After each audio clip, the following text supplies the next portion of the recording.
आशक इजोत में अहाँ के स्वागत अछि। यह कार्यक्रम हमरा के एकटा अवसर प्रदान करै छथि कि हम बाइबल सँ जुड़ल चीज के अध्ययन क सकी आ यह जानू कि हमरा जीवन के लेल परमेश्वर के इच्छा की अछि।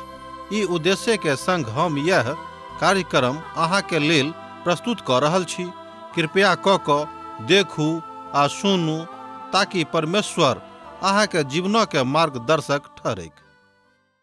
अनमोल जिंदगी दाद लिए यो यीशु, अनमोल जिंदगी दाद लिए यो यीशु, अनमोल जिंदगी खुशियार शांति से भर दलिए यो, खुशियार शांति से भर दलिए यो, अनमोल जिंदगी दाद लिए यो यीशु, अनमोल जिंदगी।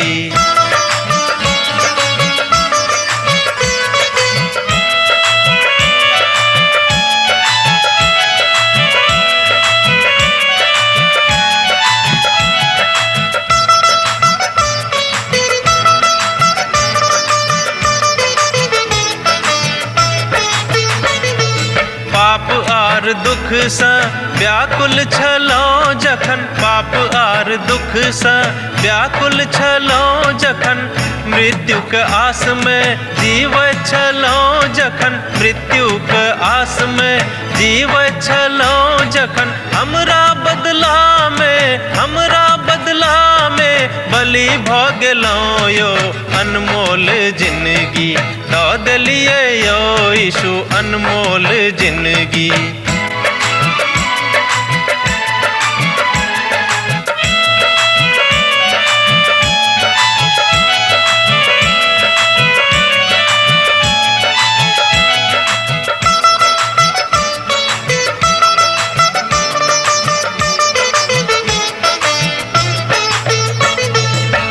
सब मनुख अहाँ यीशु लग आवा, हे सब मनुख अहाँ यीशु लग आवा, पाप आर अधर्म सा मनवा घुमावा, पाप आर अधर्म सा मनवा घुमावा, उनका लहू सा शुद्ध आहाँ भ जाए, अनमोल जिंदगी दाद लिए यो यीशु, अनमोल जिंदगी।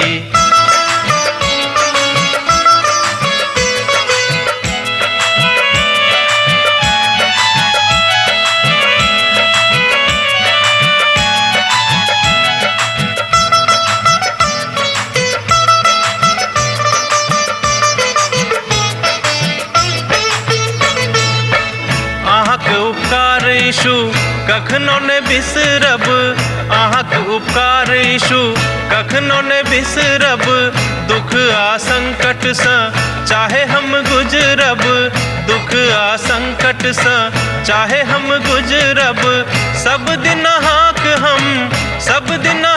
हम भजन करब यो, अनमोल जिंदगी दाद लिए यो यीशु, अनमोल। आशा के इजोत मैथिली कार्यक्रम में हम एक बेर और अहाँ के अभिनंदन प्रभु यीशु मसीह के मीठ आ पवित्र नाम से कह रहल छी। आजुक दिन हमरा सब प्रकाशना के पोथी के 18 अध्याय में पहुंच गेलो हैं। तहन आजुक दिन हमरा सब अध्याय के 1 पद से ल क 7 पद के देखब।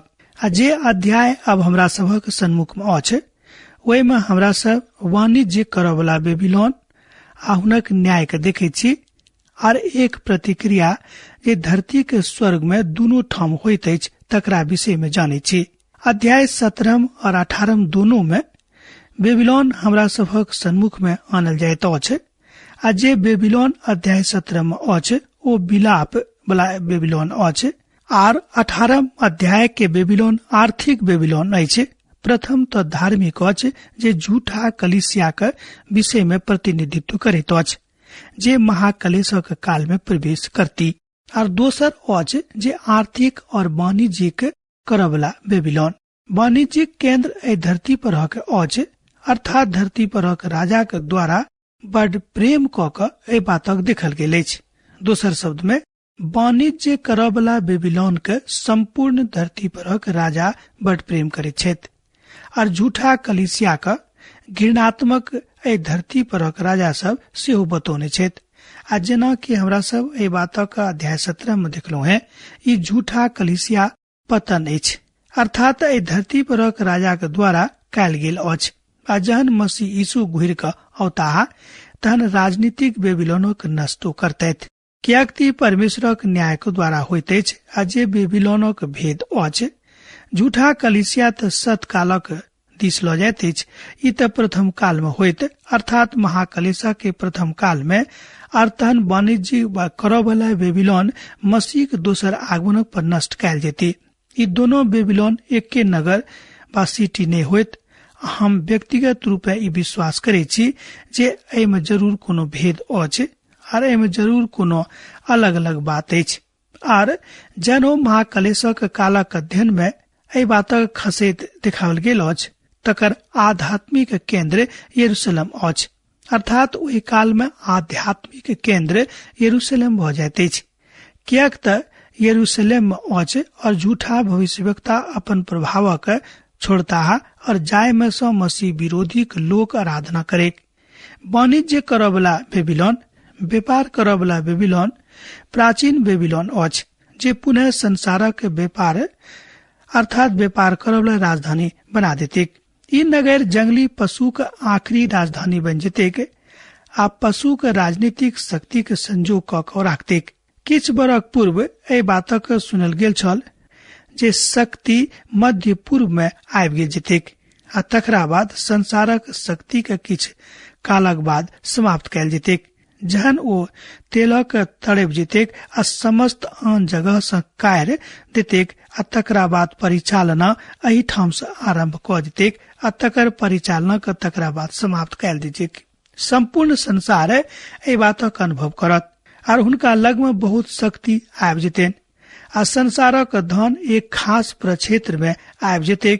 ई बात तेलक धनक कारणे होइत और ई संसारक महान वाणिज्यिक राजधानी बन जेते, अर्थात बन सकैत अछि। दोनों संभावना अछि और ई महान वाणिज्यिक केंद्र आरो बेबीलोन पुनः बना देते और ई सबटा महान नगर मसीह के दोसर आगमन पर नष्ट भ जेते।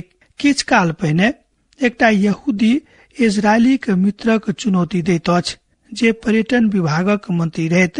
ओ ई कहै छलाह जे ई कोना क होइत जे इजरायलक लग पास समस्त तेल वाला देश भ सकैत, मुदा इजरायलक लग में नहीं हैत। हुनक जवाब ई रहन, परमेश्वर अरब के तेल और इजरायली के बाइबिल देने छथि। ध्यान दियो, हुनक उत्तर बड़ नीक रहन। वो कहलन कि परमेश्वर अरब के तेल देने छथि और इजरायली के बाइबिल देने छथि। कि अहाँ हुनका सँ ई चीज बदल सके छी, बाकी अहाँ बदल चाहे छी? परमेश्वर पूछलन, तेल तो बड़ जल्दी समाप्त भ जेते, मुदा बाइबिल सदा कालक लेल रहते। मुदा किछ रूढ़िवादी विद्वानक बीच में एहि बातक मतभेद छनि जे बेबीलोन पुनः नहीं बनावल जेते, मुदा बहुत विद्वान एहि बातक माने छथि जे बेबीलोनक पुनः बनावल जेते आ हम सेहो एहि बातक ऊपर विश्वास करे छी जे ई पुनः बनावल जेते। यशायाह पोथी तकर 13 अध्याय 19 पद से ल क 22 पद में हमरा लोकन एहि बातक देखे छी। पद एहि बातक कहते कि बेबीलोन पुनः बनावल जेते और महाकलेशक काल के में ई विनष्ट कयल जेते और एहि नगरी के विनाशक विषय में 18 अध्याय में एठाम बड़ स्पष्टता के साथ बतावल गेल अछि। मुदा ई नगर अपन पूर्ण स्थान पर नहीं बन सके, कियाक त फारात नदी एहि नगरी के ठीक कछार पर 14 माइल दूरी पर बहैत अछि। बेबीलोनक ई विनष्ट भेनाइ एक दूसरा से बिल्कुल अलग अलग भ जाइत अछि आ ई बात बड़ महत्वपूर्ण और दोसर प्रतिक्रिया स्वर्ग से होइत अछि और ई बात परमेश्वरक पवित्रता से जोड़ल अछि। एकर अर्थ भेल जे ई त मनुखक पापमय विधाक एहि धरती पर दर्शाबैत अछि और यह बात एहि धरती पर महाकलेशक कालक आनैत अछि आ तकर अंत अछि। राजनीतिक और वाणिज्यिक बेबीलोन खसबा के विषय में घोषणा एठाम भ रहल अछि। 18 अध्याय का आरंभ एकटा और स्वर्गदूतक संगे होइत अछि जे स्वर्ग पर सँ एहि धरती पर एकटा समाद ल क आयल छलाह। एहि बातक अहाँ एठाम देख सकैत छी।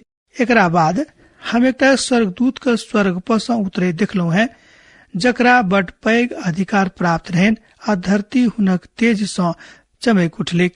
प्रकाशनक पोथी तकर 18 अध्याय तकर 1 पद ए बातक बताबैत अछि।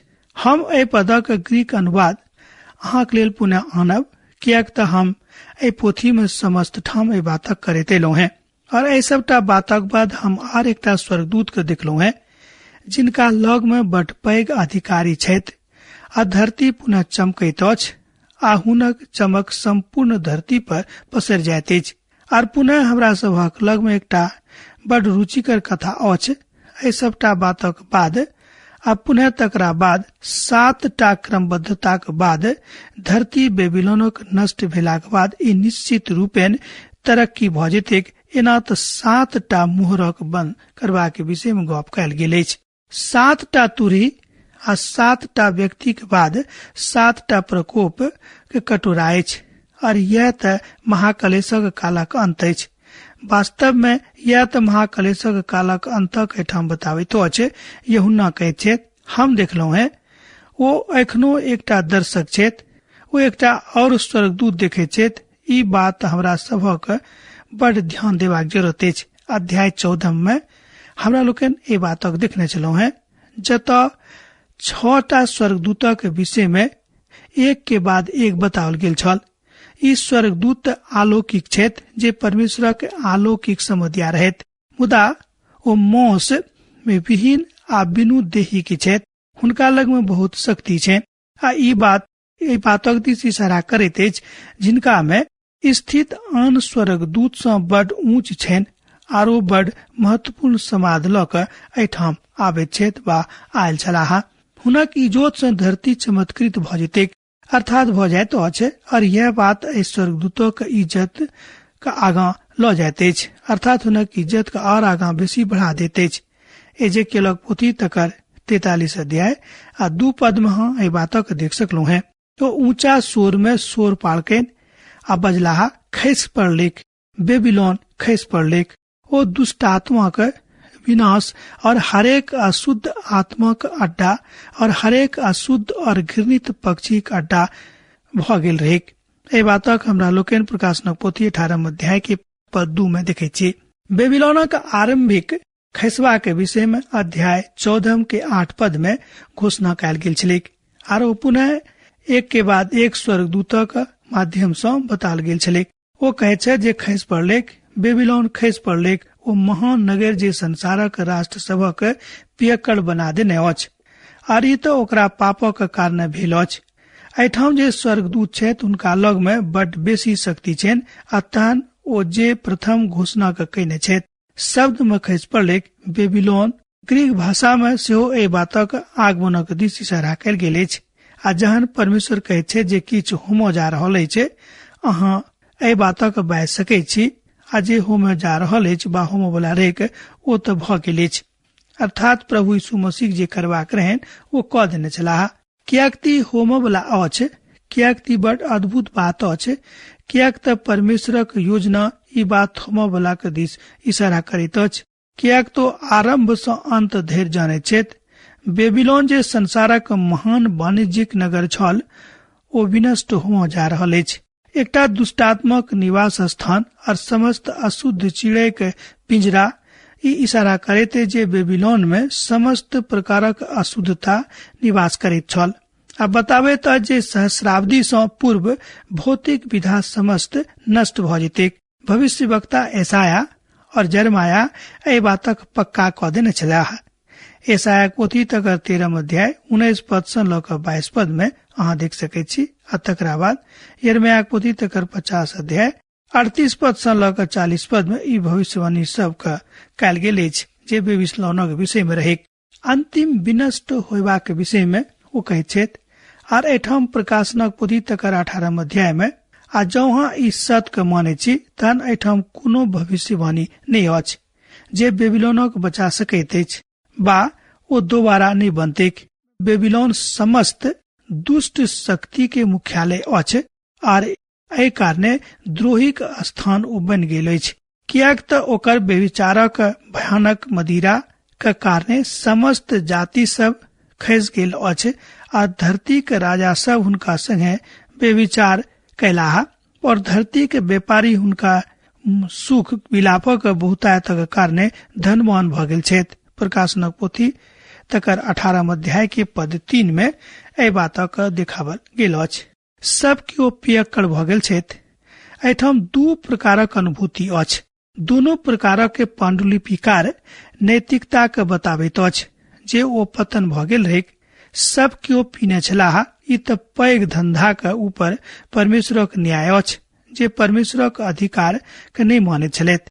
ई सरकार के और धंधा करय वाला के आध्यात्मिक संगतिक समझौता अछि।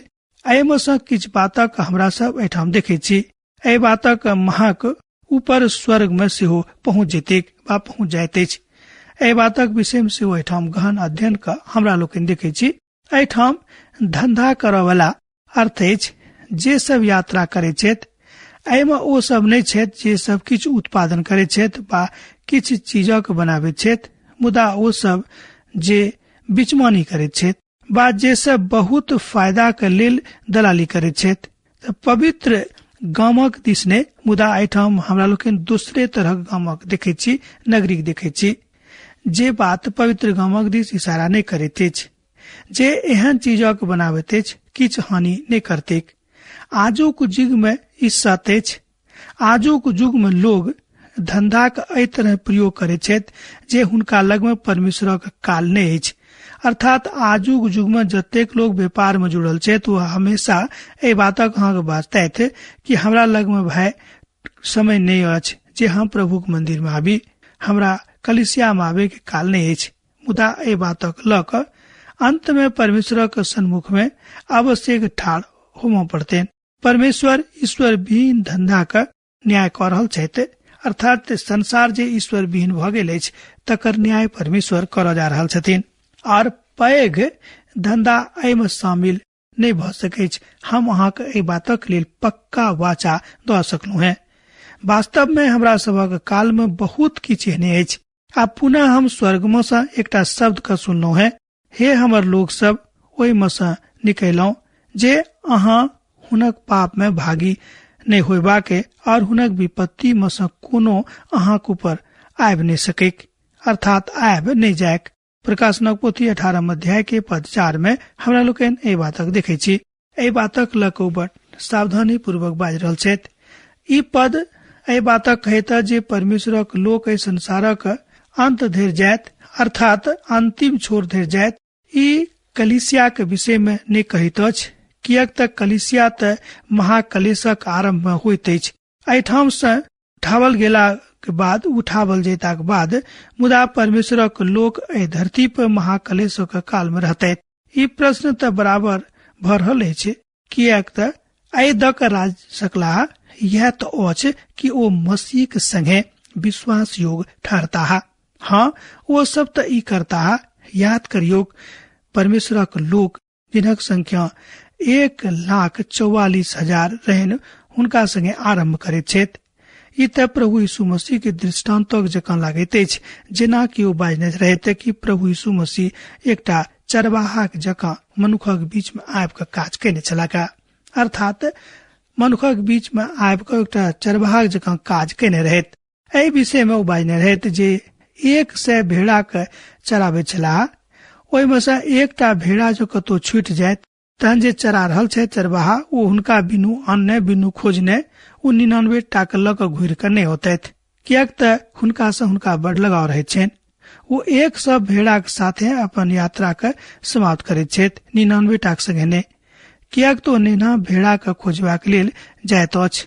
एहिठाम देखै छी वो भेड़ा के खोज क ल आनैत छथि, आ जे एहि बातक बाजि रहल छथि ओ यीशु मसीह के छोड़ि क आर दोसर केओ नहीं जाने छथिन।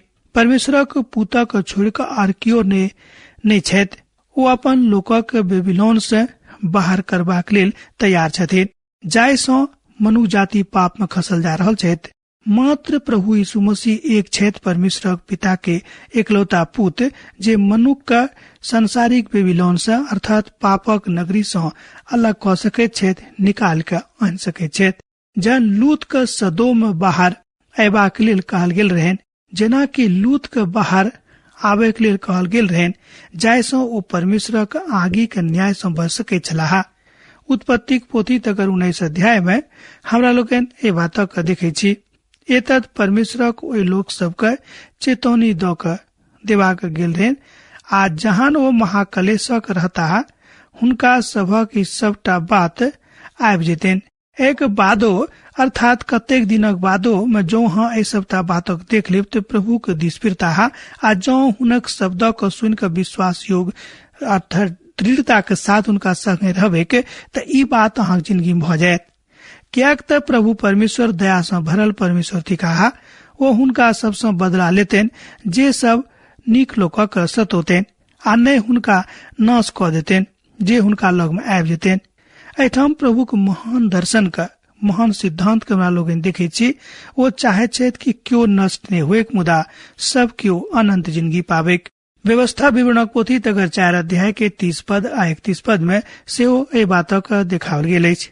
अंत के दिन में जन अहाँ संकट में पड़ब और समस्त विपत्ति अहाँक ऊपर आबि जायक तहन अहाँ अपन परमेश्वर यहोवा के दिस फिरब और हुनक बनब अर्थात हुनका मानब। कियाक त अहाँक परमेश्वर यहोवा दयालु ईश्वर छथि। ओ अहाँक नै त अहाँक छोड़ता आ नै नष्ट करता और जाय वाचा को अहाँक पितरक संगे शपथ खाक बनला ओ तकरा नै बिसरोता। व्यवस्था विवरणक पोथी 4 अध्याय तकर 30 पद आ 31 पद में ए बातक देखल जा सकै छै। आ ठीक एहि तरहक चेतौनी इस्राएली के लेल देबल गेल रहन। यिर्मयाह पोथी 51 अध्याय के 5-6 पद में तकर बाद 45 पद में देवल गेल अछि। ईसाया पोथी 48 अध्याय तकर 20 पद में सेहो एहि बातक कहल गेल अछि। पहिल बात हुनका सबक बेबीलोन के पाप में सहभागी नहीं होवा पड़तेन। दोसर जे हुनका सबक न्याय के आवे से पूर्वे एठाम से पिता परमेश्वर उठा के ल जेतेन। कियाक त कलिसिया ओहि काल में नहीं रहतेक जाय काल में एठाम महाकलेशा के काल रहतेक। आजुक दिन त हमरा सबक लेल एकटा बड़ जबरदस्त अनुरोध अछि। हमरा सबक लेल बड़ जरूरी चेतौनी अछि। ई नहीं बुझब जे परमेश्वर अपन लोक के एहि परिस्थिति में बचेबाक जोग नहीं छथि मुदा वो चाहे छथि जे हमरा सब पापक नगर से अलग रही। हमरा सबक अपन पुरान स्वभावक बदलबाक आवश्यकता अछि मुदा हमरा सबक आत्मा में चलबाक आवश्यकता अछि। हमरा सबक अपन जिंदगी के बातक जान बुझ के सीखबाक जरूरत अछि।